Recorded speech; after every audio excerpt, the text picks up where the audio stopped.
আগ্নেয়গিরির কথা উঠলেই চোখের সামনে ভেসে ওঠে গরম লাভার ছবি। পৃথিবীর পাশাপাশি সৌরজগতের প্রায় সব গ্রহেই আগ্নেয়গিরি রয়েছে। এসব আগ্নেয়গিরির বেশিরভাগ নিষ্ক্রিয় হলেও সক্রিয় আগ্নেয়গিরির সংখ্যাও কম নয়।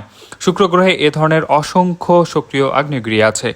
বিজ্ঞানীদের ধারণা, যে কোনো সময়ই শুক্র গ্রহে থাকা বিভিন্ন আগ্নেয়গিরি থেকে অগ্নুৎপাত হতে পারে। সৌরজগতে আমাদের সবচেয়ে কাছের গ্রহ শুক্র। শুক্র গ্রহে এ পর্যন্ত প্রায় ৮০,০০০-এরও বেশি আগ্নেয়গিরির সন্ধান পেয়েছেন বিজ্ঞানীরা। সম্প্রতি ম্যাগেলান মহাকাশ মিশনের তথ্য বিশ্লেষণ করে মার্কিন গবেষণা সংস্থা নাসার বিজ্ঞানীরা গ্রহটির সম্পর্কে নতুন তথ্য প্রকাশ করেছেন। নাসার বিজ্ঞানীদের ধারণা, শুক্র গ্রহের বিভিন্ন আগ্নেয়গিরি এখনও সক্রিয় রয়েছে। শুধু তাই নয়, শুক্র গ্রহের সিপ মন্স আগ্নেয়গিরি ও নিউবে প্লান্টিয়ার পশ্চিম অংশে লাভার প্রবাহও শনাক্ত করেছেন তারা।